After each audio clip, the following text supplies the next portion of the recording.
Hello guys, मैं आ चुका हूँ एक और नए मान हुआ है या फिर स्टोरी बोल सकता हूँ, लेकिन वो मैटर नहीं करता। मैटर ये करता है कि मैं एक और न्यू सीरीज़ को लेकर आ चुका हूँ। तो आप लोग देखो एंड सपोर्ट करो, लाइक एंड शेयर सब्सक्राइब कर देना। और हाँ, डिस्क्रिप्शन में मेरा टेलीग्राम का चैनल का लिंक दिया है, उसके अंदर ज़रूर ज्वाइन कर लेना। और ऑल्सो हमारे फेसबुक पेज यानी यूट्यूब को ज़रूर से ज़रूर सब्सक्राइब कर लेना। मैंने कस्टम्स में 11 साल काम किया है। मैंने हर तरह की चाल देखी है। नकली बेबी फॉर्मूला के डिब्बों में छुपे ड्रग्स, जैकेट्स की लाइनिंग में सिले हुए कैश। लेकिन उस दिन कुछ अलग था। एक स्टूडेंट इंस्पेक्शन के लिए आया। साधारण सूटकेस, शांत चेहरा, हर चीज बिल्कुल नॉर्मल। एक्सरे साफ था, कुछ भी अनयूजुअल नहीं दिखा। फिर भी मैंने उसे जाने नहीं दिया। मैंने कहा, सूटकेस खोलो। हिडन कंपार्टमेंट खुला और उसके अंदर 3 पत्थर पड़े थे, फीके ग्रे रंग के, जैसे किसी नदी किनारे पड़े आम कंकड़। मैंने उन्हें 3 सेकंड तक देखा, कुछ नहीं कहा। फिर रेडियो उठाया और सिर्फ एक कोड फ्रेज बोला। 10 मिनट बाद पूरा एयरपोर्ट लॉकडाउन में था। 11 साल की नौकरी इंसान के अंदर बहुत कुछ बदल देती है। मेरे सारे अनरियलिस्टिक सपने कब के खत्म हो चुके थे। उनकी जगह इंस्टिंक्ट्स ने ले ली थी। मैंने मदर्स को बेबी फॉर्मूला के अंदर ड्रग्स छुपाते देखा है, उनकी आंखों में सिर्फ मजबूरी थी। मैंने बिजनेसमैन को जैकेट्स में डॉलर सिलते देखा, उनकी आंखों में सिर्फ लालच था। मैंने स्मगलर्स को कैप्सूल्स निगलते देखा, अपने शरीर को ही ट्रांसपोर्ट बनाकर बॉर्डर पार करने की कोशिश करते हुए। 11 साल में मैंने बहुत आंखें देखी और अब मैं उन्हें पढ़ना सीख चुका था। आज मेरी ड्यूटी थी टर्मिनल 3 इंटरनेशनल अराइवल्स पर, काउंटर 6। दोपहर के 3 बजे। भीड़ लगातार चल रही थी। तभी एक युवा लड़का सिल्वर सूटकेस लेकर मेरे सामने आया। साधारण सा लड़का, white T shirt, jeans, black framed glasses, बिल्कुल स्टूडेंट जैसा। उसने पासपोर्ट आगे बढ़ाया। कवर बिल्कुल नया था। मैंने खोला। लियो, उम्र 21 साल, कंट्री एच से स्टडीज पूरी करके लौट रहा था। मैंने कहा, वेलकम होम। उसने मुस्कुराकर जवाब दिया, थैंक यू। मैंने कहा, 1 मिनट सर, आपका लगेज एक्सरे से जाएगा। उसने तुरंत सिर हिलाया। कोई इरिटेशन नहीं, खुद सूटकेस बेल्ट पर रख दिया। सब कुछ बहुत परफेक्ट था, शायद जरूरत से ज्यादा परफेक्ट। एक्सरे मॉनिटर पर मैं देख रहा था। कपड़े, किताबें, कुछ स्नैक्स, रेजर, सब कुछ साफ, कोई सस्पिशियस शेप नहीं। एक्सरे देख रहे वेस्ली ने मुझे ओके साइन दिया, लेकिन मेरी नजर लियो पर थी। उसके चेहरे पर हल्की मुस्कान थी, पर उसका बायां अंगूठा बार बार इंडेक्स फिंगर की दूसरी नकल को रगड़ रहा था, बार बार, लगातार। मैंने ये सिग्नल पहले भी देखा था। मुस्कान बाहर की, डर अंदर का। मैंने कहा, सर, आपका लगेज क्लियर है, लेकिन इसे खोलिए। वेस्ली एक पल के लिए रुक गया। लियो का हाथ सूटकेस पकड़ने से पहले हवा में ही थम गया। उसकी मुस्कान 1 सेकंड के लिए जम गई। उसने पूछा, अभी तो आपने कहा सब ठीक है। मैंने शांत आवाज में कहा, रूटीन चेक। वह कुछ सेकंड मुझे देखता रहा, फिर बोला, ठीक है। उसने सूटकेस खोला। अंदर सब वैसा ही था जैसा वह खुद था। कपड़े परफेक्ट स्क्वायर फोल्ड्स में, किताबें वैक्यूम सील्ड, सब व्यवस्थित। मैंने ग्लव्स पहने और सर्च शुरू की। एक एक किताब खोली, हर चीज चेक की, कुछ नहीं मिला। आसपास लोग बड़बड़ाने लगे। वेस्ली के चेहरे पर भी सवाल थे। शायद उसे लगा मैं जरूरत से ज्यादा शक कर रहा हूँ। लियो के चेहरे पर धीरे धीरे राहत लौटने लगी। होंठों पर हल्की मुस्कान वापस आ गई, लेकिन मैंने किसी की तरफ नहीं देखा। मैंने पूरा सूटकेस खाली किया और फिर नीचे की लाइनिंग पर उंगलियों से हल्का नॉक किया। थट थट थट, आवाज भारी थी, बहुत भारी। मैंने लियो की तरफ देखा। उसकी मुस्कान गायब थी, चेहरा सफेद पड़ चुका था। मैंने कहा, हिडन कंपार्टमेंट खोलो। वह हकलाया, मुझे नहीं पता इसमें कंपार्टमेंट है। मैंने उसकी आंखों में देखते हुए कहा, मैं दोबारा नहीं कहूंगा, खोलो। मैंने काउंटर के नीचे से स्क्रू ड्राइवर निकाला। लियो के होंठ कांपने लगे। मैंने और कुछ नहीं कहा। स्क्रू ड्राइवर सीम में घुसाया और जोर लगाया। क्लिक, पैनल खुल गया। एक पतली दरार बनी और उसके अंदर से मिट्टी और मशीन ऑयल की हल्की गंध बाहर आई। मैंने पैनल खींचकर अलग कर दिया। अंदर फोम की लेयर थी, उसमें 3 स्लॉट्स बने हुए थे और उन्हीं स्लॉट्स में रखे थे 3 पत्थर, फीके ग्रे, खुरदरे, अनियमित किनारों वाले, बिल्कुल नदी किनारे मिलने वाले साधारण पत्थर जैसे। वेस्ली झुककर देखने लगा। उसने कहा, पत्थर? इतने ड्रामे के लिए पत्थर? आसपास लोग फुसफुसाने लगे। लियो की सारी ताकत जैसे खत्म हो चुकी थी। वह काउंटर से टिक गया, हाँफते हुए उन पत्थरों को घूर रहा था। उसकी आंखों में कुछ था, डर या शायद उससे भी ज्यादा कुछ। मैंने उसकी तरफ नहीं देखा। मेरी नजर सिर्फ उन पत्थरों पर थी। मैं उन्हें 3 सेकंड तक देखता रहा। फिर मैंने उनमें से एक उठाया। वह छूने में ठंडा था, उम्मीद से ज्यादा भारी। सतह खुरदरी थी और उस पर सूखी मिट्टी के निशान अब भी लगे हुए थे। मैंने पत्थर को उठाकर अपनी आंखों के सामने किया। ऊपर लगी तेज सफेद लाइट के नीचे उसे अलग अलग एंगल से घुमाने लगा और फिर एक खास एंगल पर, इतना छोटा कि शायद कोई और देख भी न पाता, पत्थर की सतह पर बैंगनी रंग की एक बेहद पतली रेखा चमकी, बाल से भी पतली। एक पल के लिए दिखाई दी और गायब हो गई। उसी क्षण मेरा दिल जैसे नीचे बैठ गया। मैंने पत्थर को धीरे से वापस रखा। बिना एक शब्द बोले मैंने कंधे से रेडियो उठाया और कॉल बटन दबाया। Counter 6, the stone is hard. Radio कुछ सेकंड के लिए शांत हो गया। फिर कैप्टन केविन की आवाज आई, तेज और बिल्कुल सीधी,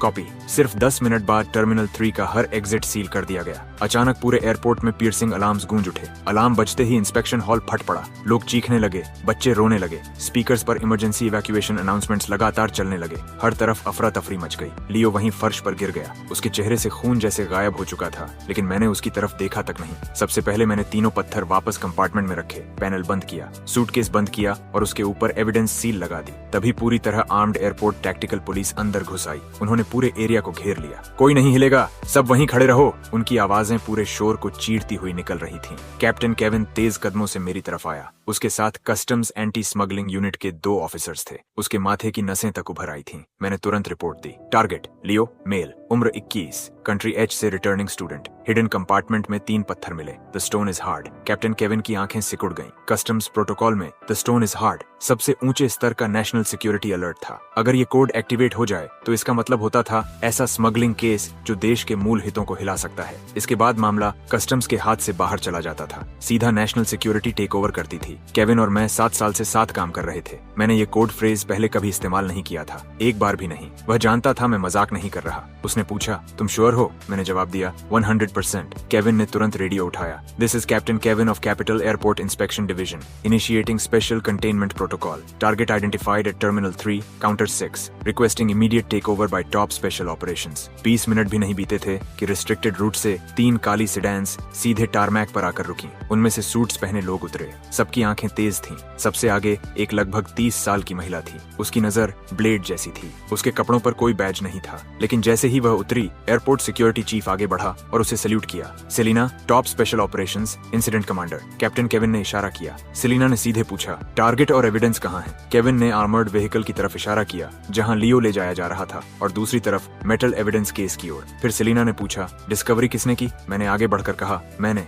उसकी आंखें कुछ सेकंड तक मुझ पर टिकी रहीं, जैसे मुझे स्कैन कर रही हूँ। उसने कहा, सब शुरू से बताओ। मैंने लियो के काउंटर पर आने से लेकर पत्थरों की खोज तक सब बताया। उसकी expressions, thumb movement, suitcase inspection, सब कुछ। सेलिना कुछ सेकंड चुप रही, फिर बोली, तुमने कंपार्टमेंट खोला, पत्थर देखे और सीधा नेशनल सिक्योरिटी बुला ली। थ्रेट क्या था? 3 साधारण पत्थरों को नेशनल सिक्योरिटी थ्रेट मानने का अधिकार तुम्हें किसने दिया? मैंने सिर्फ एक शब्द कहा, इंस्टिंक्ट। उसकी आवाज और ठंडी हो गई। इंस्टिंक्ट? क्या तुम्हें पता है पूरे कैपिटल एयरपोर्ट को बंद करने का इकोनॉमिक डैमेज कितना होगा? कितनी इंटरनेशनल फ्लाइट्स डाइवर्ट हो रही हैं? अगर ये फॉल्स अलार्म निकला तो जिम्मेदारी समझते हो? सवाल गोलियों की तरह आए, लेकिन मैं नहीं हिला। मैंने उसकी आंखों में देखते हुए कहा, मैंने गैम्बल नहीं किया। लैंप के नीचे एक स्पेसिफिक एंगल पर मैंने वायलेट लाइट देखी, बहुत हल्की, लेकिन मैंने देखी। यही असली वजह थी अलार्म ट्रिगर करने की। फिर मैं कुछ पल रुका। 3 साल पहले मेरे मेंटर मास्टर रियस एक बॉर्डर स्मगलिंग ऑपरेशन में मारे गए थे। उस दिन उन्होंने एक नया कॉन्ट्राबैंड पकड़ा था जो साधारण मिनरल रॉक जैसा दिखता था। बाद की इंटरनल ब्रीफिंग में मैंने उसकी डिस्क्रिप्शन देखी थी। स्पेसिफिक लाइट सोर्स में उसके कोर मटेरियल से वायलेट ग्लो निकलती थी। उसी घटना के बाद code phrase the stone is hard और उससे जुड़ा ऑपरेशन बेड रॉक ऑफिशियली बनाया गया था।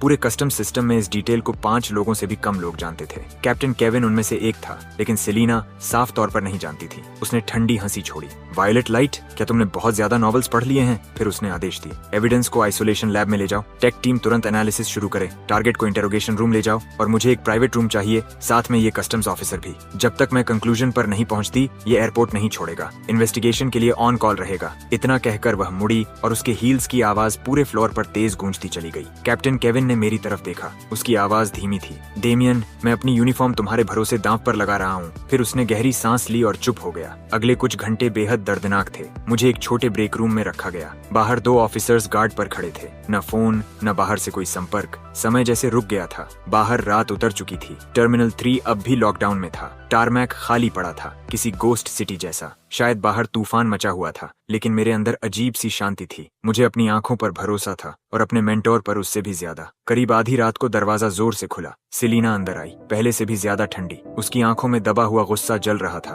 उसने एक फाइल मेरे सामने पटक दी। ऑफिसर डेमियन, बेहतर होगा इसे एक्सप्लेन करो। मैंने फाइल उठाई। Preliminary lab report. आखिरी निष्कर्ष मोटे काले अक्षरों में लिखा था। उसे पढ़ते ही मेरी आंखें फैल गईं। इम्पॉसिबल, सेलिना बोली। मेरी टीम ने लियो से 8 घंटे पूछताछ की। शुरू से आखिर तक एक ही कहानी। कंट्री एच में ट्रैवल करते वक्त नदी किनारे ये पत्थर मिले। अच्छे लगे तो सुवेनियर की तरह ले आया। हमने उसके सोशल कनेक्शंस, फैमिली बैकग्राउंड सब खंगाल दिए। सब साफ। हर एविडेंस सिर्फ एक बात कहता है, तुम झूठ बोल रहे हो। उसने मेरी तरफ झुकते हुए कहा, और वो वायलेट लाइट? कुछ नहीं, हमारी टेक टीम ने देश की सबसे एडवांस्ड मशीन्स इस्तेमाल की, स्टोन्स को अंदर बाहर हर तरह स्कैन किया, पर्पल का एक ट्रेस तक नहीं मिला। डेमियन, तुम्हारे पास कल दोपहर तक सिर्फ 12 घंटे हैं। या तो साबित करो कि ये स्टोन्स नेशनल सिक्योरिटी थ्रेट हैं, या मिलिट्री ट्राइब्यूनल के लिए तैयार रहो। तुम्हारी इंस्टिंक्ट और वायलेट लाइट की वजह से हम एक बहुत बड़े टारगेट को खो चुके हैं। अब डिटेंशन सेल में जाओ और सोचो कि साबित कैसे करोगे कि तुम सिर्फ अटेंशन पाने वाला पागल नहीं हो। 2 ऑफिसर्स अंदर आए और दोनों तरफ से पकड़कर मुझे ले गए, लेकिन मेरे दिमाग में सिर्फ एक बात घूम रही थी। मैंने वो लाइट देखी थी, बिल्कुल वैसी ही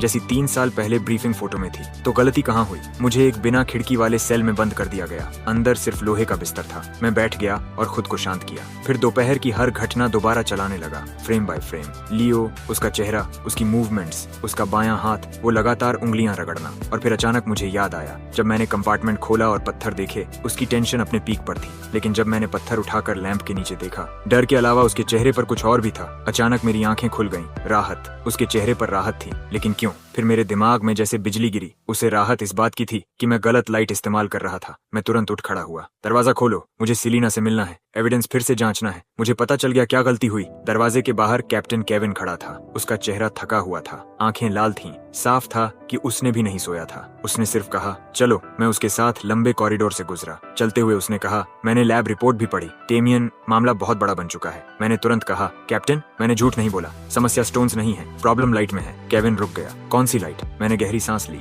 मैंने मास्टर रेस केस की ब्रीफिंग 10 बार से ज्यादा पढ़ी है। रिपोर्ट में साफ लिखा था कि वायलेट ग्लो किसी भी लाइट में नहीं दिखती, सिर्फ एक specific narrow band light source पर रिएक्ट करती है। वो वेवलेंथ उस समय हमारी कंट्री के क्लासिफाइड एक्सपेरिमेंट का हिस्सा थी, पूरी तरह सीक्रेट ऑप्टिकल फ्रीक्वेंसी। कोई नॉर्मल डिटेक्शन इक्विपमेंट उसे ट्यून नहीं कर सकता। इसलिए सबको सिर्फ 3 बेकार पत्थर दिखाई दिए। कैप्टन केविन वहीं रुक गया। वह घूमा और सीधा मेरी आंखों में देखने लगा। कितने श्योर हो? मैंने बिना एक पल गंवाए कहा, 100%। केविन कुछ सेकंड तक चुप रहा। फिर उसने एनक्रिप्टेड फोन निकाला और दोबारा सिक्योर लाइन मिलाई। इस बार उसने कुछ नहीं जोड़ा, सिर्फ मेरी बात वर्ड बाय वर्ड दोहरा दी। और दूसरी तरफ अचानक पूरी खामोशी छा गई। फिर लंबी खामोशी के बाद सेलिना की बर्फ जैसी ठंडी आवाज सुनाई दी, उसे एक मौका दो, मैं आइसोलेशन लैब में मिलती हूँ। आइसोलेशन लैब के अंदर हवा इतनी भारी थी जैसे उसे महसूस किया जा सकता हो। तीनों पत्थर सफेद वर्कबेंच पर रखे थे। व्हाइट लैब कोट्स पहने टेक्नीशियंस एक तरफ खड़े थे। उनकी आंखों में शक और तिरस्कार साफ दिखाई दे रहा था। सेलिना कमरे के कोने में खड़ी थी, हाथ बांधे हुए। डेमियन, शुरू करो, मैंने सीधा कहा। मुझे एक ट्यूनेबल लेजर इमिटर चाहिए जिसकी वेवलेंथ डीप अल्ट्रावायलेट तक जाए। एक टेक्नीशियन हंस पड़ा।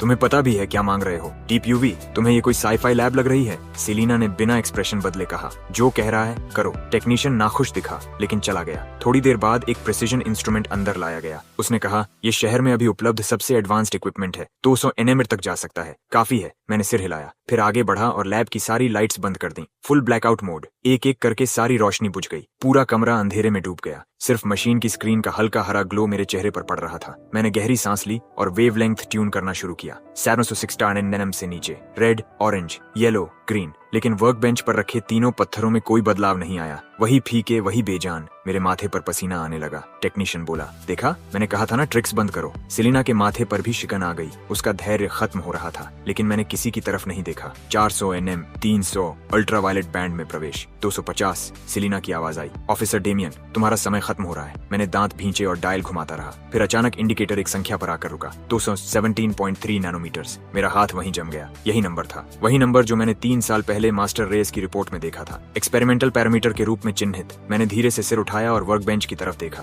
और फिर चमत्कार हुआ। उस खास यूवी बीम के नीचे तीनों साधारण पत्थर जीवित हो उठे। उनके अंदर रोशनी जगमगाने लगी। बैंगनी रंग की अनगिनत नाजुक किरणें उनके भीतर बह रही थीं, जैसे पूरा गैलेक्सी अंदर घूम रहा हो। वो पत्थर नहीं थे, वो मानो रोशनी से बना एक छोटा ब्रह्मांड थे। पूरी लैब में सन्नाटा छा गया। कोई कुछ नहीं बोल पाया। टेक्नीशियंस के मुंह खुले रह गए, आंखें बाहर निकलने को थीं। कोने में खड़ी सेलिना अचानक तेजी से आगे बढ़ी। वह वर्कबेंच तक पहुंची और उन पत्थरों को ऐसे देखने लगी जैसे वे जीवित हों। उसकी आंखों में शौक और अविश्वास साफ था। वह पलटी और मुझे घूरने लगी। अब उसके चेहरे पर तिरस्कार नहीं था, सिर्फ सदमा और हल्का डर। उसने पूछा, तुम्हें इस वेवलेंथ के बारे में कैसे पता? ये top tier national optical secret है। उसी पल उसकी इनक्रिप्टेड फोन जोर से बज उठी। उसने जल्दी से उठाया। बोलो। दूसरी तरफ से आवाज आई, डायरेक्टर सेलिना, लियो टूट गया है। उसने सब बता दिया। कंट्री एच की एक ऑर्गेनाइजेशन ने उसे पैसे दिए थे ताकि वह ये 3 रॉ स्टोन्स देश में लाए। उसे कहा गया था कि ये पूरी तरह सेफ हैं, कोई भी इंस्ट्रूमेंट इन्हें डिटेक्ट नहीं कर सकता जब तक इन्हें एग्जैक्टली 217.3 नैनोमीटर की लाइट से इल्यूमिनेट न किया जाए। और मीटिंग पॉइंट,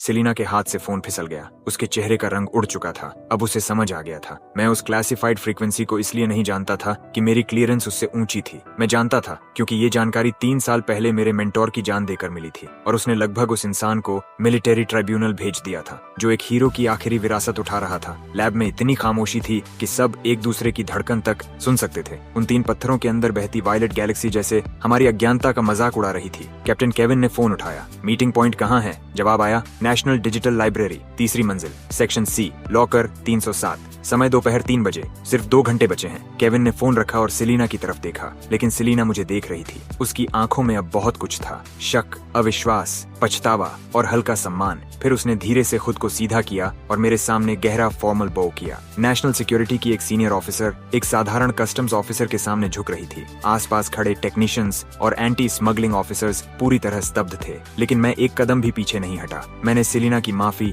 शांत चेहरे के साथ स्वीकार की, क्योंकि मैं जानता था वो मुझसे माफी नहीं मांग रही थी। वो मेरे मेंटोर मास्टर रेयस से माफी मांग रही थी, उस इंसान से जिसने 3 साल पहले इस राज की कीमत अपनी जान देकर चुकाई थी। मैंने सिर्फ इतना कहा, अभी भावनाओं का समय नहीं है, हमारे पास सिर्फ 1 घंटा 50 मिनट बचे हैं। एक ही वाक्य ने सेलिना को फिर से वास्तविकता में खींच लिया। उसकी आंखें दोबारा तलवार जैसी तेज हो गईं। वह तुरंत मुड़ी और आदेश देने लगी, टेक टीम, तीनों स्टोन्स को top grade energy isolation containment box में सील करो, ट्रांसपोर्ट की तैयारी करो। कैप्टन केविन, मुझे आपके सबसे अच्छे इंस्पेक्शन ऑफिसर्स चाहिए। कॉम्स, ट्रैफिक कमांड सेंटर से कनेक्ट करो। एयरपोर्ट से नेशनल डिजिटल लाइब्रेरी तक पूरा ग्रीन कॉरिडोर चाहिए। रास्ते की हर ट्रैफिक लाइट ग्रीन होनी चाहिए। एक्शन टीम, 1 मिनट में नीचे रिपोर्ट करो। Target, national digital library. कुछ देर पहले की हार और शक गायब हो चुके थे। उनकी जगह आने वाली लड़ाई का एड्रेनलिन ले चुका था। फिर उसने मेरी तरफ देखा। Officer Damian, special investigation act के तहत मैं बेडरॉक टास्क फोर्स की डायरेक्टर होने के नाते तुम्हें इस केस का स्पेशल एडवाइजर नियुक्त करती हूँ। अब से ऑपरेशन का हर कदम तुम्हारे साथ होगा। तुम्हारा जजमेंट सीधे मेरे फैसलों को प्रभावित करेगा। कोई ऑब्जेक्शन?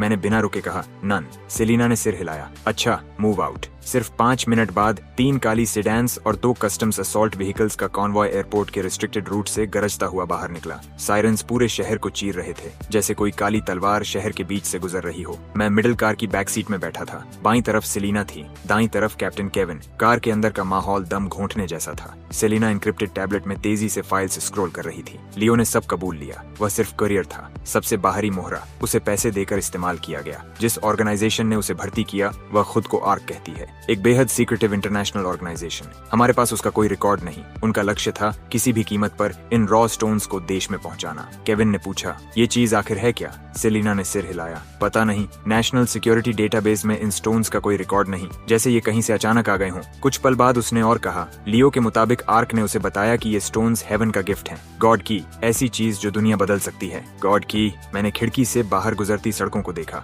मेरे सीने का बोझ और भारी हो गया। मुझे लगातार महसूस हो रहा था कि ये सिर्फ स्मगलिंग नहीं है। मैंने धीरे से कहा, जो भी है इसे हैंडलर तक नहीं पहुंचने देना चाहिए। सेलिना ने मेरी तरफ देखा। उसकी आंखों में पहली बार अप्रूवल की झलक थी। सही कहा, मैंने मैक्सिमम कैप्चर प्रोटोकॉल एक्टिवेट कर दिया है। पूरी डिजिटल लाइब्रेरी अब एक जाल है। जैसे ही हैंडलर सामने आएगा, एक मक्खी भी बाहर नहीं निकलेगी। ट्रैफिक डिपार्टमेंट की पूरी मदद से 1 घंटे का रास्ता सिर्फ 30 मिनट में तय हुआ। दोपहर 2:10 पर कॉन्वॉय नेशनल डिजिटल लाइब्रेरी के साइड एंट्रेंस पर रुका। दरवाजे खुलते ही दर्जनों नेशनल सिक्योरिटी टैक्टिकल ऑपरेटिव्स बाहर निकले, काले कॉम्बैट गियर में, पूरी तरह आर्म्ड। चुपचाप, तेजी से, बिल्कुल शिकार पर निकलते तेंदुओं की तरह। कैप्टन केविन और उसकी टीम ने हर एग्जिट सील कर दिया। सेलिना ने कहा, डेमियन मेरे साथ। वह मुझे हिडन स्टाफ कॉरिडोर से लाइब्रेरी के सेंट्रल सिक्योरिटी कंट्रोल रूम में ले गई। अंदर दर्जनों टेक्नीशियंस पहले से मौजूद थे। विशाल वॉल डिस्प्ले पर लाइब्रेरी के हर कोने के लाइव कैमरा फीड्स चल रहे थे। रिपोर्ट्स लगातार ईयरपीस में आ रही थीं। सभी exit secure, 3rd floor section C clear, civilians evacuate किए जा चुके हैं। K9 unit ready. Selina display के सामने खड़ी थी। उसकी आंखें बर्फ जैसी ठंडी थीं। अब इंतजार करते हैं कि मछली कब कांटा निकलती है। डेमियन, मुझे तुम्हारी आंखें चाहिए। यहाँ मौजूद लोगों में सिर्फ तुमने उस गोस्ट को देखा है। भीड़ में छिपे उस आदमी को पहचानने में मेरी मदद करो। कंट्रोल रूम में समय जैसे रेंग रहा था। सिर्फ मशीन्स की हल्की आवाजें सुनाई दे रही थीं। हर नस धनुष की डोरी की तरह खींची हुई थी। दीवार पर लगी घड़ी के लाल अंक धीरे धीरे बदल रहे थे, लेकिन हर सेकंड ऐसा लग रहा था जैसे किसी काउंटडाउन बॉम्ब की टिक टिक सीधे दिल पर चोट कर रही हो। स्केड्यूल्ड मीटिंग का समय आ जाता है। स्क्रीन पर 3rd फ्लोर के सेक्शन सी का एंट्रेंस पूरी तरह खाली था। एक भी इंसान नहीं। टारगेट दिखाई नहीं दिया। सभी टीम्स अलर्ट रहें, रिलैक्स मत होना। उसके चेहरे पर घबराहट नहीं थी, लेकिन रेडियो पकड़ने वाली उंगलियों के नकल्स हल्के सफेद पड़ चुके थे। उसकी टेंशन साफ दिख रही थी। मैं भी स्क्रीन को घूर रहा था। हैंडलर आखिर आएगा कैसे? शार्प सूट पहने किसी आदमी की तरह, या किसी साधारण क्लीनर की तरह, या शायद वो आए ही ना और किसी अनजान सिविलियन को रिमोटली यूज करके हैंड ऑफ पूरा करवा दे। मैं खुद को हैंडलर की जगह रखकर हर पॉसिबिलिटी दिमाग में चलाता हूँ। टाइम आगे बढ़ता रहता है। 3:03 PM, फिर भी कुछ नहीं। डायरेक्टर सेलिना, क्या टारगेट आने वाला नहीं? चुप। लियो की गिरफ्तारी एयरपोर्ट के अंदर हुई थी। न्यूज लीक नहीं हुई। उन्हें नहीं पता कुरियर पकड़ा जा चुका है। वो आएंगे। वो अपनी बात पूरी नहीं करती, लेकिन मैं समझ जाता हूँ। जब तक हैंडलर की मीटिंग की डेफिनेशन हमारी जैसी ना हो। मेरी नजर फर्स्ट फ्लोर लॉबी के फीड्स पर घूमती है। लोग लगातार आ जा रहे थे। व्हाइट हेयर्ड बुजुर्ग, ब्राइट आइड स्टूडेंट्स, बच्चों के साथ पेरेंट्स, सब कुछ इतना नॉर्मल, इतना ऑर्डिनरी लाइफ से भरा हुआ था। अगर मैं हैंडलर होता तो क्या करता? मैं एग्जैक्ट मीटिंग टाइम पर कभी नहीं आता। बहुत ऑब्वियस। मैं बहुत पहले पहुंच जाता। लाइब्रेरी में एक नॉर्मल रीडर की तरह एंटर करता। कोई शांत कॉर्नर ढूंढता, बुक लेकर बैठ जाता। समुद्र में घुली बूंद की तरह गायब हो जाता। फिर जब एनवायरनमेंट क्लीन कंफर्म हो जाता, तब क्वाइटली मीटिंग पॉइंट की तरफ बढ़ता। मतलब वो शायद पहले से इस बिल्डिंग के अंदर हो सकता है। डायरेक्टर सेलिना, 3 बजे से 10 मिनट पहले की सारी कैमरा फीडबैक निकालो। 2:50 से 3 डांस के बीच लाइब्रेरी में आने वाले हर मेल पर फोकस करो। सेलिना एक पल रुकती है, फिर समझ जाती है। मूव। जैसा ये कह रहा है वैसा करो। टेक्नीशियंस तुरंत काम में लग जाते हैं। 100 से ज्यादा फीड्स रिवाइंड होने लगती हैं। टाइम 2:50 पर रुकता है। प्लेबैक 8x स्पीड पर शुरू होता है। फिगर्स लाइब्रेरी डोर से गुजरती रहती हैं। मैं वॉल पर एक टाइल की तरफ इशारा करता हूँ। एक hidden corner camera. Face blurry था। फ्रेम में एक आदमी एंट्री चेक पॉइंट पार कर रहा था। मीडियम बिल्ड, उम्र लगभग 45 से 50, grey jacket, gold rimmed glasses, हाथ में जर्मन एडिशन की फाउस्ट, बिल्कुल यूनिवर्सिटी प्रोफेसर जैसा। रिसर्च करने आया कोई स्कॉलर। उसका फेस जूम करो, फ्रेम एनलार्ज होती है। एनहांसमेंट के बाद आदमी का चेहरा साफ हो जाता है। एक पूरी तरह ऑर्डिनरी फेस, कोई फीचर नहीं। भीड़ में डालो तो सेकंड में गायब। इसे रन करो। Facial recognition. अभी इसकी पूरी इंफॉर्मेशन चाहिए। नेशनल सिक्योरिटी डेटाबेस चालू हो जाता है। कुछ सेकंड्स बाद रिजल्ट वापस आता है। मिल गया। डायरेक्टर प्रोफेसर चेस, 52 साल, कैपिटल यूनिवर्सिटी में German studies professor, doctoral advisor, family background और सोशल टाइज पूरी तरह क्लीन। रिकॉर्ड पर एक भी दाग नहीं। नेशनल डिजिटल लाइब्रेरी का long term reader pass holder. हफ्ते में 2-3 बार यहाँ आता है। पूरी हैबिट्स रेगुलर। Perfect identity. अभी location, last position, 2nd floor social sciences reading area, aisle के पास। लाइव फीड मेन स्क्रीन पर डालो। मेन डिस्प्ले पर प्रोफेसर चेस साफ दिखाई देता है। विंडो के पास टेबल पर बैठा चुपचाप पढ़ रहा था। सनलाइट उस पर पड़ रही थी। सामने स्टीमिंग टी का कप। पूरा सीन किसी पेंटिंग जैसा परफेक्ट था। बहुत परफेक्ट। डिस्गाइज जैसा परफेक्ट। यही हमारा आदमी है। क्यों? उसके हाथ देखो। जो स्कॉलर लगातार बुक्स पढ़ता है, उसकी फिंगर्स कैसी होती हैं? सालों तक पेजेस पलटने से इंडेक्स फिंगर और थंब पर फ्रिक्शन की वजह से स्मूथ कैलस बन जाती है। लेकिन उसके हाथ देखो। प्रोफेसर चेस कप उठाकर चाय पीता है। उसकी फिंगर्स लंबी, साफ, फिंगर टिप्स भरी हुई, स्किन स्मूथ, एक भी कैलस नहीं। ये स्कॉलर के हाथ नहीं है। ये ऐसे हाथ हैं जो शायद पेपर बुक्स छूते ही नहीं, शायद पेन तक नहीं पकड़ते। और सामने रखी बुक, मैं स्क्रीन घूरता हूँ। वो लगभग 20 मिनट से बैठा है और एक भी पेज नहीं पलटा। सेलिना की प्यूपिल्स तुरंत सिकुड़ जाती हैं। Sniper team, target lock, 2nd floor social sciences area, seat K17। किसी भी एबनॉर्मल मूवमेंट पर ऑन साइट न्यूट्रलाइजेशन ऑथराइज्ड है। उसी पल स्क्रीन पर मौजूद आदमी जैसे कुछ महसूस कर लेता है। वो बुक बंद करता है और खड़ा हो जाता है। ग्लासेस ठीक करता है, घड़ी की तरफ देखता है और बिना किसी जल्दबाजी के स्टेयरवेल की तरफ चल पड़ता है। Direction 3rd floor. Control room में मौजूद हर इंसान सांस रोक लेता है। आखिर मछली कांटे पर फंस गई थी। प्रोफेसर चेस बिल्कुल स्टेडी कदमों से चल रहा था। रिलैक्स्ड पोस्चर, जैसे कोई रीडर बुक पढ़कर थक गया हो और ऊपर सीनरी बदलने जा रहा हो। स्टेप बाय स्टेप वो सीढ़ियां चढ़ता है और 2nd और 3rd फ्लोर के बीच के मोड़ पर गायब हो जाता है। फिर 3rd फ्लोर स्टेयरवेल फीड पर दोबारा दिखाई देता है। वो 3rd फ्लोर पर पहुंचता है। सेक्शन C रीडिंग एरिया और स्टोरेज जोन के जंक्शन पर। क्लियरेंस प्लान के मुताबिक ये पूरा एरिया खाली होना चाहिए था। प्रोफेसर चेस वहीं रुक जाता है और आसपास देखता है। उसकी आंखें खाली कॉरिडोर पर घूमती हैं। चेहरे पर वही जेंटल स्कॉलर वाला एक्सप्रेशन था, लेकिन आंखें बाज जैसी तेज। वो एनवायरनमेंट कंफर्म कर रहा था कि ये सेफ ड्रॉप पॉइंट है। कोई सेफ दिखने वाला ट्रैप नहीं। कंट्रोल रूम में मौत जैसी खामोशी थी। हर किसी की मुट्ठियां बंधी हुई थीं। डर ऐसा कि कोई छोटी सी आवाज भी स्क्रीन वाले आदमी को अलर्ट न कर दे। टाइम जैसे खींच गया था। हर सेकंड एक सेंचुरी जैसा लग रहा था। आखिर प्रोफेसर चेस संतुष्ट लगता है। वो आगे बढ़ता है और सीधे सेक्शन C के लॉकर्स की तरफ चलता है। उसका टारगेट बिल्कुल साफ था। लॉकर 307। वो पॉकेट से एक की निकालता है, लेकिन वो नॉर्मल लॉकर की नहीं थी। एक एंटीक ब्रास की, अजीब शेप वाली। वो उसे लॉकर 307 के की होल में डालता है। मूव। सेलिना की आवाज बर्फ टूटने जैसी क्रैक करती है और हर ईयरपीस में गूंज जाती है। उसके शब्द खत्म भी नहीं होते कि पहले खाली पड़े कॉरिडोर से, बुक शेल्फ्स के पीछे से, सीलिंग वेंट से 1 दर्जन से ज्यादा काले फिगर्स निकल आते हैं। नेशनल सिक्योरिटी के एलीट ऑपरेटिव्स, शैडोज से पैदा हुए गोस्ट्स, साइलेंट, लाइटनिंग फास्ट। ऊपर से एक स्पेशलाइज्ड इलेक्ट्रोमैग्नेटिक पल्स नेट गिरता है और प्रोफेसर चेस को पूरी तरह घेर घेर लेता है। चारों तरफ से 1 दर्जन बंदूकें उसकी तरफ उठ जाती हैं। ऑपरेशन शुरू होने से लेकर पूरी तरह दबोचने तक आधा सेकंड भी नहीं लगा। प्रोफेसर चेज की पूरी घुमा भी नहीं पाया था। उसका एक्सप्रेशन फ्रीज हो जाता है। जेंटल स्कॉलर वाला मास्क एक पल में टूट जाता है और उसकी जगह इंटेंस शॉक और अजीब सी मुस्कान ले लेती है। हाँ, वो मुस्कुरा रहा था। दर्जनों गन सिर पर होने के बावजूद वो मुस्कुरा रहा था। प्रोफेसर चेज, आप गिरफ्तार हैं। प्रोफेसर चेज उसकी तरफ देखता तक नहीं। उसकी नजर सबको पार करके सीधे मेरे चेहरे पर आ टिकती है। उसकी आंखें अजीब थीं, न गुस्सा न डर, सिर्फ प्लेफुल अप्रिशिएशन, जैसे कोई हंटर अपने प्रे को देख रहा हो। तो तुम वही कस्टम्स ऑफिसर हो। रॉ स्टोन्स को तुमने पहचान लिया था। इम्प्रेसिव, इसकी उम्मीद नहीं थी।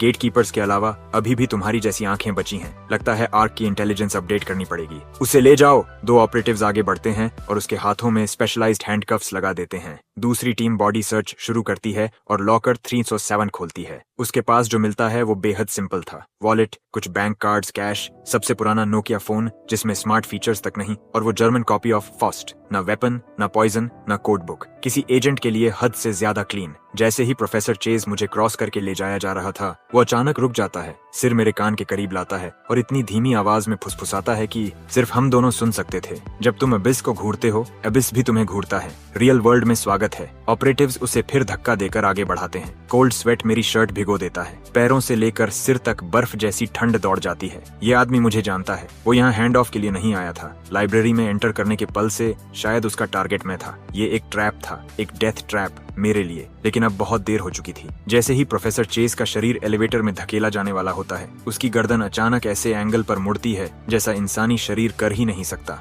हड्डी टूटने की तेज क्रैक। उसने खुद अपनी गर्दन तोड़ ली। उसका शरीर सीधा जमीन पर गिर जाता है और चेहरे पर वही जीत वाली मुस्कान जमी रहती है। सब कुछ पलक झपकते हो गया। हर कोई स्टंड था, डेड। और ऐसे ही हमारी इकलौती लीड ने सबके सामने अपनी जान ले ली। इतनी एब्सोल्यूट रिजॉल्व के साथ, इतने इम्पॉसिबल तरीके से। पूरा सीन मौत जैसी खामोशी में डूब गया। बुक चेक करो। अचानक मेरे दिमाग में कुछ क्लिक करता है। मैं एविडेंस बैग से फाउस्ट निकालता हूँ और पागलों की तरह पेजेस पलटने लगता हूँ। कोई हिडन कंपार्टमेंट नहीं, कोई मार्किंग्स नहीं, बस एक ऑर्डिनरी प्रिंटेड बुक। लेकिन जैसे ही मैं आखिरी पेज पर पहुंचता हूँ, मेरी प्यूपिल्स सिकुड़ जाती हैं। कॉपीराइट पेज के नीचे पब्लिकेशन डेट के पास हल्की पेंसिल राइटिंग थी, लगभग मिट चुकी। नंबर्स की एक स्ट्रिंग, पेज नंबर नहीं, कोड भी नहीं, कोऑर्डिनेट्स, लैटिट्यूड और लॉन्जिट्यूड। मैं बुक उठाकर सेलिना को दिखाता हूँ। उसकी आंखें नंबर्स पर टिक जाती हैं और तुरंत तेज हो जाती हैं। इस कोऑर्डिनेट को लॉक डाउन करो अभी। टेक टीम तुरंत एक्शन में आ जाती है। मेन डिस्प्ले पलटकर जायंट सैटेलाइट मैप बन जाता है। मैप पर एक रेड डॉट ब्लिंक करने लगता है। सेलेना स्क्रीन के पास जाती है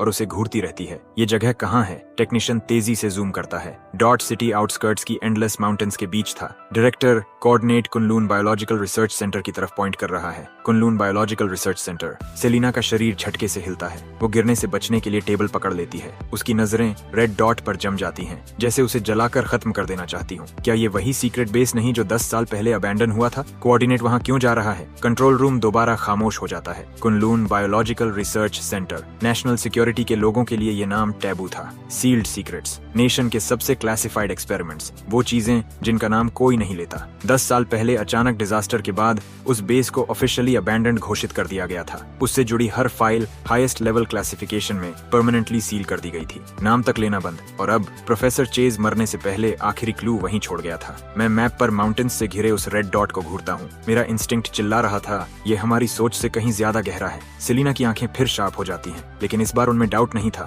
सिर्फ ट्रस्ट। डेमियन, 3 साल पहले वाला मिशन याद है जब तुम्हारे मेंटोर मास्टर रेस मारे गए थे? इंटरसेप्टेड कॉन्ट्राबैंड के रिपोर्ट में ओरिजिन के बारे में क्या कहा गया था? मैं कुछ पल सोचता हूँ। ऑफिशियल रिपोर्ट कहती थी शिपमेंट फॉरेन सीक्रेट चैनल से आया था, लेकिन इंटरनल ब्रीफिंग में मास्टर रेस ने कहा था कि इंटेलिजेंस फ्रैगमेंट्स के हिसाब से शिपमेंट का फाइनल डेस्टिनेशन कुन माउंटेन रेंज के आसपास का सीक्रेट बेस था। मेरे शब्द खत्म होते ही सेलिना का चेहरा पूरी तरह बदल जाता है। कमांड, मैं बेडरॉक टास्क फोर्स की डायरेक्टर सेलिना बोल रही हूँ। Highest level emergency response activate करो। Target Kunlun biological research centre. उसकी आवाज पूरे कमरे में गूंजती है। प्रोफेसर चेज ने सिंपल कोऑर्डिनेट नहीं छोड़ा, उसने पेंडोरास बॉक्स छोड़ दिया है। मुझे कमांड से जोड़ो। हेलीकॉप्टर चाहिए अभी। नियरेस्ट मिलिट्री यूनिट्स को मोबिलाइज करो। कुनलून बायोलॉजिकल रिसर्च सेंटर के आसपास पूरा एरिया सील कर दो। कोई अंदर नहीं, कोई बाहर नहीं। फैसिलिटी से जुड़ी सारी क्लासिफाइड फाइल्स अनसील करके मेरे एनक्रिप्टेड टर्मिनल पर भेजो। रेडियो चैनल पर अर्जेंट कॉन्फर्मेशंस लगातार वापस आने लगते हैं। उसी पल पूरी नेशनल सिक्योरिटी मशीन जाग उठती है। सेलिना रेडियो नीचे रखती है। उसकी आंखें बर्फ जैसी ठंडी हो चुकी थीं।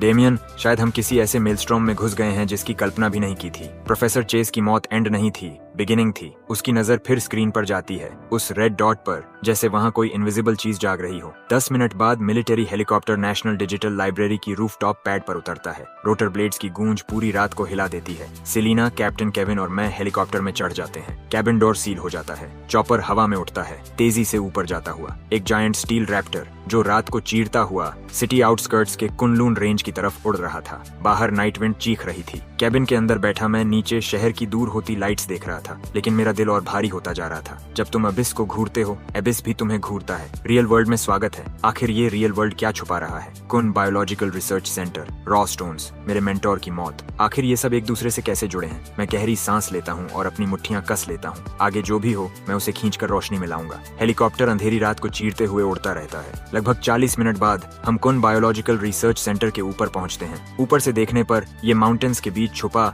एक विशाल कॉम्प्लेक्स था। बीचों बीच फोर्ट्रेस जैसी ग्रे कंक्रीट बिल्डिंग खड़ी थी। चारों तरफ ऊंची वॉल्स, ऊपर रेजर वायर और सर्वेलेंस कैमरास। पूरा बेस डेंस फॉरेस्ट और जैगेड पीक्स के नीचे छिपा हुआ था। अगर पहले से इसकी जानकारी ना हो तो कोई कभी अंदाजा भी नहीं लगा सकता था कि यहाँ कुछ मौजूद है। हेलीकॉप्टर बेस के बाहर एक क्लीयरिंग में उतरता है। जैसे ही हम नीचे उतरते हैं, ठंडी और नम माउंटेन विंड चेहरे से टकराती है। ग्राउंड पहले से स्पेशल ऑपरेशंस फोर्सेस के कंट्रोल में था। Hundreds of fully armed soldiers base के चारों तरफ गोस्ट्स की तरह तैनात थे। उनका कमांडर लगभग 40 साल का दुबला आदमी था, कॉल साइन फैल्कन। वो सेलिना के पास आता है और शार्प सैल्यूट मारता है। डायरेक्टर सेलिना, टीम्स प्लान के मुताबिक डिप्लॉय हो चुकी हैं। 1 किलोमीटर पेरीमीटर के अंदर हर सस्पिशियस टारगेट स्क्रीन और कंटेन किया जा चुका है। बेस के अंदर कोई अनोमली डिटेक्ट नहीं हुई। Good move. फैल्कन हमें बेस के मेन एंट्रेंस की तरफ ले जाता है। वहाँ एक मैसिव अलॉय डोर बंद पड़ा था। उसकी सरफेस पर रस्ट जम चुकी थी, जैसे 10 साल से कभी खुला ही ना हो। सेलिना अपना एन्क्रिप्टेड टर्मिनल निकालती है और तेजी से काम करने लगती है। अलॉय डोर भारी मैकेनिकल आवाज के साथ खुलता है। अंदर से ठंडी, नम और सड़ी हुई हवा बाहर निकलती है। अंदर पिच ब्लैक कॉरिडोर था। उसका आखिरी सिरा दिखाई तक नहीं दे रहा था, जैसे किसी अननोन अबिस में जाता हो। फैल्कन 2 सोल्जर्स को आगे स्काउट करने का सिग्नल देता है। वो सब मशीन गन्स निकालकर आगे बढ़ते हैं। टैक्टिकल फ्लैशलाइट्स जलती हैं। 2 रोशनी की धारें अंधेरे को काटती हैं। कॉरिडोर खाली था। सिर्फ फेडेड वार्निंग साइंस दीवारों पर लटके थे। Do not enter. सेलिना हाथ हिलाती है और हम अंदर बढ़ते हैं। बेस अंदर से बाहर से कहीं ज्यादा बड़ा था। कॉरिडोर के दोनों तरफ सील्ड लैबोरेटरी डोर्स थे। उन पर वार्निंग लेबल्स की भरमार थी। Biohazard, high risk experiment, unauthorised personnel do not approach. 10 साल की वीरानी ने हर चीज को सड़ा दिया था। दीवारों और पाइप्स पर मोटी डस्ट जमी थी। फ्लोर पर मॉस उगाई थी। तभी एक सोल्जर बोलता है, सर, इस डोर को प्राई किया गया लगता है। सेलिना तुरंत आगे बढ़ती है। ये डोर बाकी डोर्स से नया लग रहा था और लॉक एरिया साफ डैमेज था। फैल्कन ब्रीच का सिग्नल देता है। जोरदार क्रैश के साथ डोर तोड़ दिया जाता है। अंदर एक विशाल लैबोरेटरी थी। उसके बीचों बीच एक मैसिव मेटल कल्चर चेंबर खड़ा था। चेंबर के अंदर एम्बर लिक्विड भरा हुआ था और उस लिक्विड में डूबा हुआ एक इरेगुलर ऑब्जेक्ट, कुछ ऐसा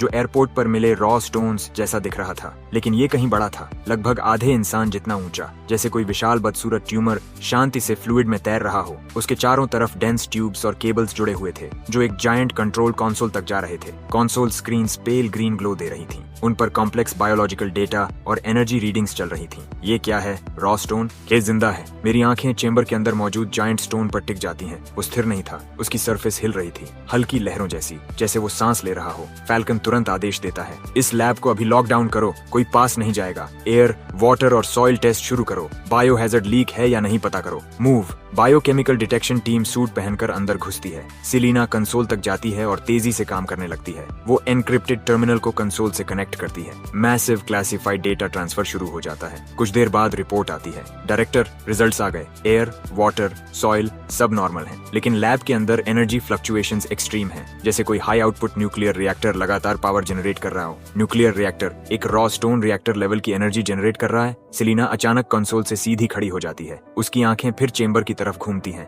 भारी और गंभीर। यही प्रोफेसर चेस का असली टारगेट था। वो 3 छोटे रॉ स्टोन्स चुराने नहीं आया था, वो यहाँ इस बड़े वाले को एक्टिवेट करने आया था। मेरा दिमाग एक पल के लिए खाली हो जाता है। एक्टिवेट? रिएक्टर लेवल एनर्जी वाली इतनी विशाल लिविंग चीज, एक रॉ स्टोन इस स्केल का। उसी पल सेलिना का एन्क्रिप्टेड टर्मिनल अचानक अर्जेंट अलार्म टोन्स से गूंज उठता है। वो नीचे देखती है और उसका चेहरा राख जैसा सफेद पड़ जाता है। बुरा हुआ, प्रोफेसर चेस का कोऑर्डिनेट फाइनल डेस्टिनेशन नहीं है। ये सिर्फ एक की है, ऐसी की जो किसी स्पेसिफिक डिवाइस को एक्टिवेट करने के लिए बनी है। बायोलॉजिकल रिसर्च सेंटर सिर्फ एक सिग्नल रिले है, असली डेस्टिनेशन उससे भी नीचे है, उस फॉरबिडन जोन में जहां हम कभी पहुंच ही नहीं पाए। और नीचे फैल्कन का चेहरा बदल जाता है। यहीं तक हमारी एक्सेस लिमिट है, इसके आगे सिर्फ लेजेंडरी फॉरबिडन जोन है, मैक्सिमम ग्रेड डिफेंसेस, उसके ब्लूप्रिंट्स तक सील्ड हैं। सेलिना उसकी बात अनसुनी कर टर्मिनल को घूरती रहती है। स्क्रीन पर अब एक नया और भी ज्यादा सीक्रेट कोऑर्डिनेट फ्लैश कर रहा था, कुनलून बायोलॉजिकल रिसर्च सेंटर के बहुत नीचे। फैल्कन, तुम्हारे सारे डेमोलिशन एक्सपर्ट्स चाहिए, जितनी जल्दी हो सके फॉरबिडन जोन तक रास्ता उड़ाओ। डायरेक्टर, वो काम नहीं करेगा। उस जोन की डिफेंसेस न्यूक्लियर बंकर स्टैंडर्ड्स पर बनी है। टॉप टियर चार्जेस से भी एक सीम खोलने में कम से कम 20 घंटे लगेंगे।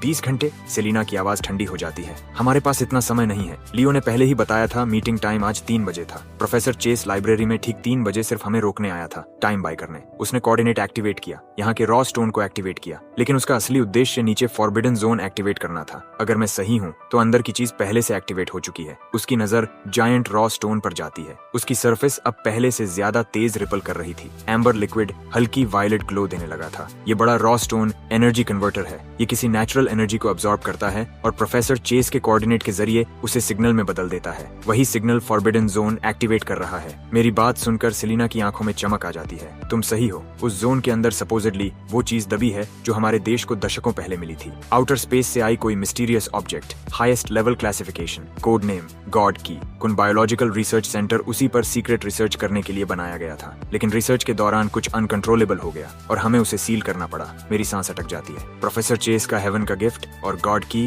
वही है। सब कुछ अचानक क्लियर हो जाता है। तो आर्क रॉ स्टोन्स नहीं चाहता, उन्हें गॉड की चाहिए। रॉ स्टोन सिर्फ एनर्जी सेल्स हैं उसे स्टार्ट करने के लिए। लियो कुरियर था, प्रोफेसर चेस एक्टिवेटर। उनका असली गोल रॉ स्टोन से नीचे दबी गॉड की को अवेकन करना था। अगर गॉड की जाग गई, मैं बात अधूरी छोड़ देता हूँ, क्योंकि आगे का मतलब कोई सोच भी नहीं सकता था। तो सब कुछ खत्म हो सकता है। क्या अंदर जाने का कोई और रास्ता है? कुछ सेकंड की खामोशी के बाद सेलिना बोलती है 10 साल पहले डिजास्टर के बाद अगर जोन में कुछ अनकंट्रोल्ड म्यूटेशन हो जाए, इसके लिए हमने एक इमरजेंसी सेल्फ डिस्ट्रक्शन पैसेज बनाया था। उस पैसेज से हाई एनर्जी मटेरियल इंजेक्ट करके अंदर की हर चीज पूरी तरह डिस्ट्रॉय की जा सकती है, लेकिन वो रुकती है। वो वन वे है, जो अंदर जाता है वापस नहीं आता, और अंदर ट्रैप्स और डिफेंसेस भरे हैं। कभी फील्ड टेस्ट भी नहीं हुआ, कोई कभी पार नहीं गया। मैं सेलिना की तरफ देखता हूँ। मुझे वहाँ ले चलो डायरेक्टर। फैल्कन तुरंत बोल पड़ता है, आप नहीं जा सकती, आप टास्क फोर्स डायरेक्टर हैं। लेकिन सेलिना उसे रोक देती है। मैं डायरेक्टर हूँ, मेरी क्लियरेंस यहाँ सबसे ऊंची है। सिर्फ मैं सारे अलार्म्स और सेफ गार्ड्स डिसेबल कर सकती हूँ। सिर्फ मैं तुम्हें अंदर पहुंचा सकती हूँ। डेमियन, वो मेरी तरफ देखती है। मेरे साथ चलो, मुझे तुम्हारा इंस्टिंक्ट चाहिए, तुम्हारी आंखें चाहिए। मैं धीरे से सिर हिलाता हूँ। समझ गया, ये अब सिर्फ मेरे बारे में नहीं था, देश, लोग, सबकी सेफ्टी की बात थी।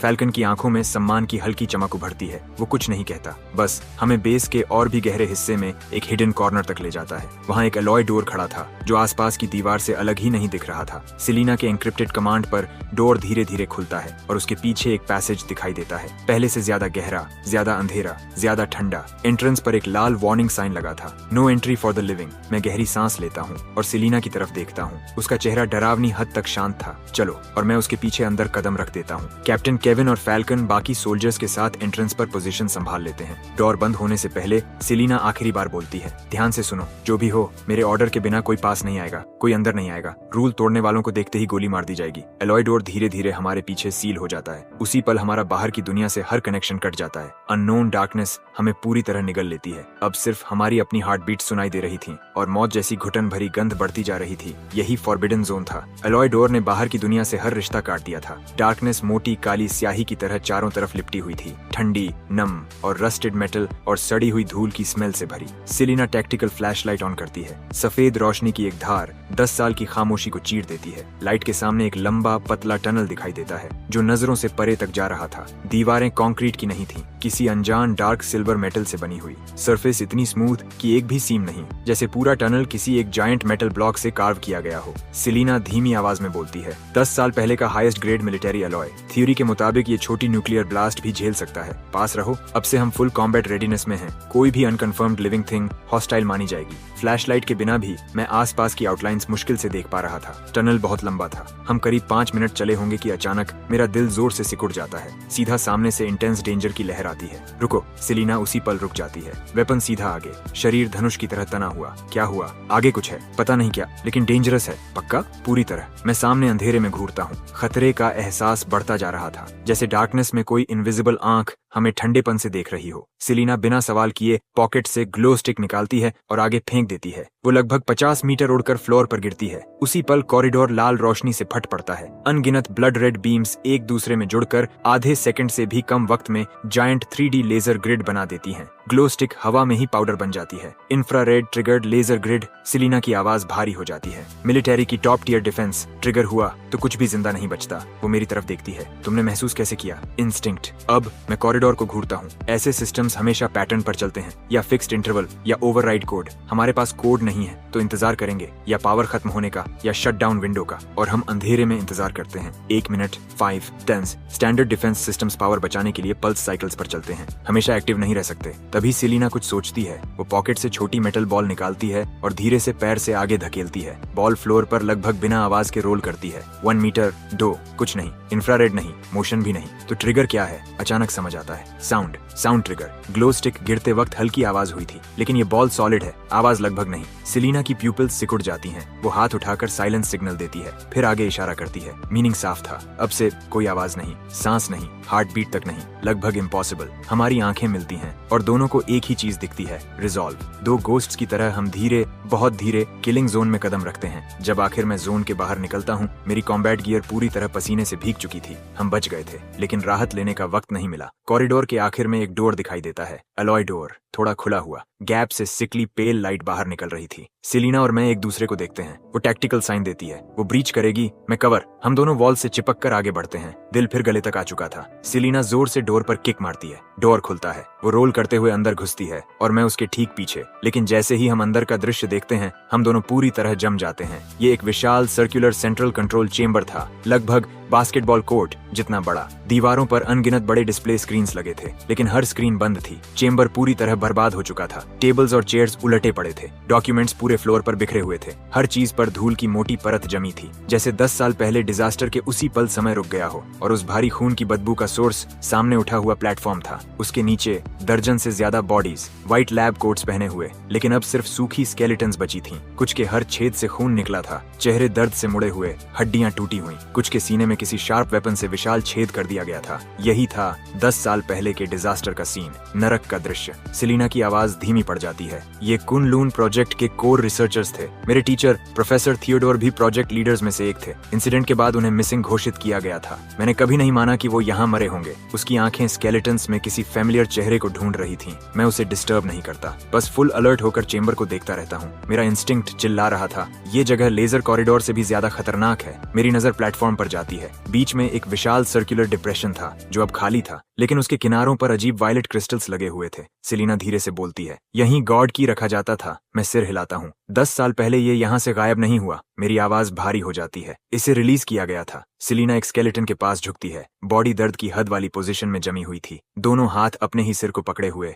जैसे नंगे हाथों से खोपड़ी तोड़ना चाहता हो। सेलिना उसकी उंगलियों के बीच से कुछ निकालती है, एक क्रश्ड ब्लैक वॉइस रिकॉर्डर। वो प्लेबैक दबाती है। पहले हार्श स्टैटिक सुनाई देती है, फिर एक आदमी की आवाज प्योर टेरर से टूटी हुई, गाना बंद करो, बंद करो, इसे रोको, ये गीत जहर है, ये मेरे दिमाग में घुस रहा है। मैं और सेलिना एक दूसरे को देखते हैं। रीढ़ से सिर तक बर्फ जैसी सिहरन दौड़ जाती है। तभी मुझे एक टेरिफाइंग चीज महसूस होती है। जब से हम इस चेंबर में आए हैं, यहाँ अजीब खामोशी थी। इक्विपमेंट की कोई आवाज नहीं, यहाँ तक कि हमारे फुटस्टेप्स तक साइलेंस में निगल जा रहे थे। ये एब्सोल्यूट साइलेंस जोन था। और जैसे ही मुझे एहसास होता है, मेरे सिर में दर्द विस्फोट की तरह फट पड़ता है, जैसे 1000 स्टील नीडल्स दोनों कनपटियों में घुस गई हों। फिर अचानक एक अजीब, शब्दों में बयान न होने वाली आवाज मेरे दिमाग के अंदर गूंजने लगती है, डेमियन। मुझे सेलिना की घबराई आवाज सुनाई देती है, लेकिन मैं जवाब नहीं दे पाता। मेरी कॉन्शियसनेस उस भयानक मेलोडी से निगली जा रही थी। ग्रीफ, टेरर, हर नेगेटिव इमोशन 1000 गुना बढ़ चुका था। मेरी सैनिटी टूट रही थी। मैं खुद को खो रहा था। तभी छटाक, एक जोरदार थप्पड़ मेरे चेहरे पर पड़ता है। दर्द मुझे झटके से वापस खींच लाता है। मैं सेलिना का चेहरा देखता हूँ, चिंता और अर्जेंसी से भरा। उसके मुंह के कोने से खून बह रहा था। मतलब वो भी उस सॉन्ग से प्रभावित हुई थी, लेकिन वो होश में रहने के लिए अपनी जीभ काट रही थी। ब्लॉक करो,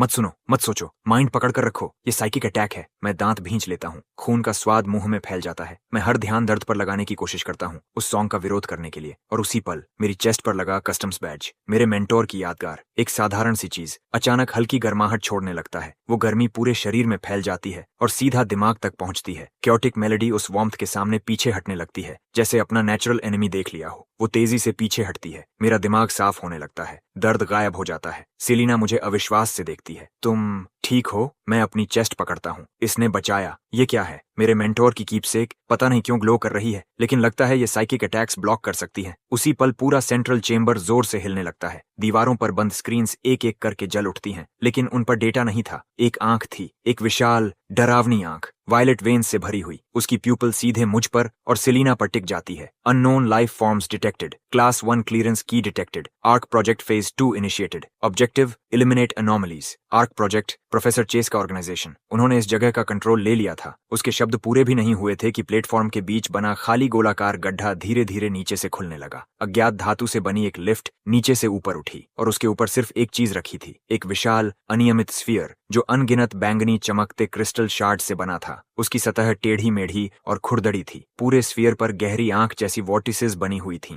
वे वॉर्टिसेस धीरे धीरे घूम रही थीं और उनसे निकलती दुष्टता दिल को जकड़ देने वाली थी। मैं उस स्फीयर को घूरता रह गया, मेरा गला सूख गया। ये वही चीज है जिसे देश खोजता रहा, जिसे 10 साल तक छिपाकर रखा गया। अंतिम रहस्य, अंतरिक्ष से आई अशुभ वस्तु। स्फीयर से एक भारी और गहरी गूंज निकलती है। पूरा चेंबर और ज्यादा कांपने लगता है। दीवारों में दरारें पड़ने लगती हैं और उनमें से मोटी काली मेटल केबल्स जैसे कोई विशाल टेंटिकल्स हों फटकर बाहर निकल आती हैं। सेलिना चिल्लाती है और मुझे खींचकर सबसे नजदीकी कंसोल के पीछे ले जाती है और केबल्स हर दिशा से झपटती हुई आने लगती हैं, हर रास्ता बंद करती हुई। सेलिना अपनी साइड आर्म उठाती है और लगातार गोलियां चलाती है। गोलियां उनकी सतह से टकराकर स्पार्क्स की लड़ियां छोड़ती हैं, लेकिन उससे ज्यादा कुछ नहीं। उन पर कोई असर नहीं होता, जरा भी असली डैमेज नहीं, कोई फायदा नहीं। ये बेस का खुद का डिफेंस सिस्टम है। साधारण हथियार इन पर असर नहीं करेंगे। हमें कंट्रोल कोर ढूंढना होगा और इसे बंद करना होगा। कोर उस स्फीयर के अंदर है। मुझे कवर दो, बस 3 सेकंड्स खरीद दो। फिर उसने अपनी टैक्टिकल वेस्ट से आखिरी चीज निकाली, एक चांदी जैसा अंगूठे के आकार का diamond shaped charge, high energy fusion bomb. मैं उसे पहचान गया। ये नेशनल सिक्योरिटी के सबसे गुप्त उपकरणों में से एक था। इतना शक्तिशाली कि 1 मीटर मोटी स्टील प्लेट भी उड़ा दे, लेकिन उसके ब्लास्ट होने में पूरे 3 सेकंड्स लगते हैं और उन 3 सेकंड्स में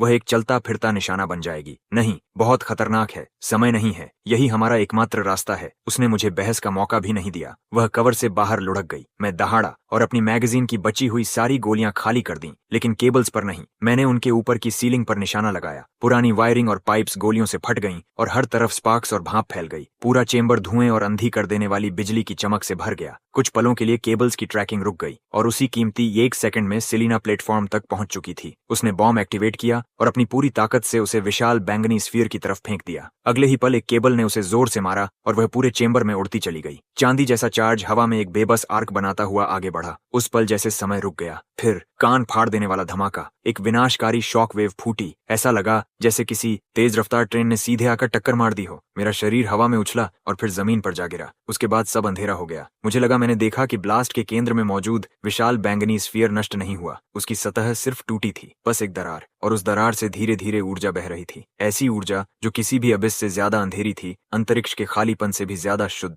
बैंगनी काली। दुनिया की आखिरी तस्वीर जो मैंने देखी वो थी हर स्क्रीन पर फैली हुई वह विशाल आंख। मुझे नहीं पता मैं कितनी देर बेहोश रहा, शायद 1 मिनट, शायद 1 सदी। तेज घंटी जैसी आवाज और जलाने वाले दर्द के बीच मेरी चेतना वापस मेरे शरीर में घसीटी गई। मैं जाग गया। मैंने आंखें खोलने की कोशिश की। सब धुंधला था। काले धब्बे मेरी नजर के सामने तैर रहे थे। मैंने चेहरा छूने के लिए हाथ उठाने की कोशिश की, लेकिन मेरी बांह शीशे जितनी भारी थी। शरीर की हर छोटी हरकत मांसपेशियों को फाड़ रही थी। हर तरफ दर्द दौड़ रहा था। आखिर मैं गिरी हुई मेटल प्लेट का सहारा लेकर किसी तरह बैठ पाया। धीरे धीरे मेरी नजर साफ हुई और फिर मैंने सामने देखा, धरती पर नर्क। कंट्रोल चेंबर मलबे में बदल चुका था। जिस कंसोल के पीछे हम छिपे थे वह ब्लास्ट से टुकड़ों में टूट चुका था। हर तरफ टूटे हिस्सों से बिजली की स्पार्क्स निकल रही थीं। दीवारों पर लगी हर स्क्रीन चकनाचूर थी। हवा में गन पाउडर और जलती हुई चीजों की गंध भरी हुई थी। मेरी नजर धुएं को चीरते हुए प्लेटफॉर्म की तरफ गई। प्लेटफॉर्म अब भी मौजूद था और वह विशाल बैंगनी स्फीयर भी वहीं था, चुपचाप हवा में लटका हुआ। मेरा दिल डूब गया। पागलों की तरह मैं मलबे में खोजने लगा। मेरी टूटी आवाज सेलिना का नाम पुकार रही थी। इतना विशाल और मृत चेंबर और मेरी आवाज इतनी कमजोर कि जवाब में सिर्फ मेरी अपनी गूंज लौट कर आई। पूरे शरीर के दर्द को सहते हुए मैं हाथों और घुटनों के बल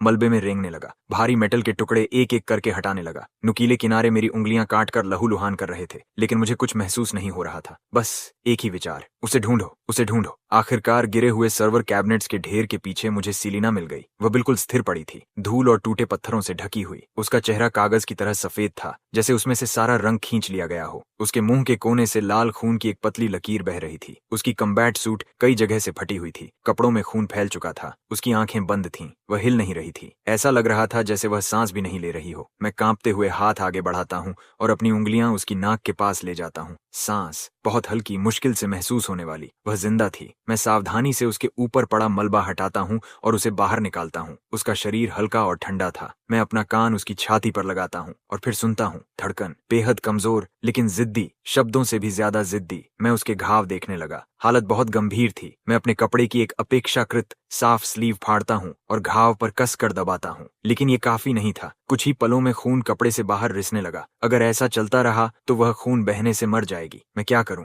यहाँ कोई मेडिकल इक्विपमेंट नहीं। हम इस अभिशप्त सील बंद गड्ढे में फंसे हुए हैं, दुनिया से कटे हुए। तभी अचानक मेरी छाती पर लगा कस्टम्स बैज, जो मास्टर रेज ने मुझे छोड़ा था, फिर से हल्की गर्म ऊर्जा छोड़ने लगा, जैसे कोई अनजानी ताकत मुझे रास्ता दिखा रही हो। मैंने बैज निकाल लिया और फिर चमत्कार। जो मैंने देखा उसे देखकर मैं कुछ पल के लिए बोल ही नहीं पाया। वह घाव जो लगातार खून बहा रहा था, आंखों के सामने भरना शुरू हो गया, इतनी तेज गति से कि साफ दिखाई दे रहा था। मेरे पास सवाल पूछने का समय नहीं था। मुझे सिर्फ इतना पता था कि सेलिना फिलहाल खतरे से बाहर है। मैंने राहत की सांस छोड़ी और वहीं फर्श पर बैठ गया। जिंदा बचने की थकान किसी ज्वार की तरह मुझ पर टूट पड़ी। दीवार से टिककर मैं भारी सांसें लेने लगा और तभी मेरी आंख के कोने से कुछ दिखा। चेंबर के दूसरी तरफ कंकाल। वो रिसर्चर्स जिन्हें 10 साल पहले मर जाना चाहिए था, वे हिल रहे थे। ये भ्रम नहीं था, मैंने साफ देखा। प्लेटफॉर्म के आसपास बिखरे 1 दर्जन से ज्यादा सफेद स्केलेटन्स धीरे धीरे कांप रहे थे, डरावने तरीके से। बैंगनी काली टेंड्रिल्स, छोटी जहरीली सांपों जैसी, वापस हड्डियों के अंदर घुस रही थीं। ये वही अशुभ ऊर्जा थी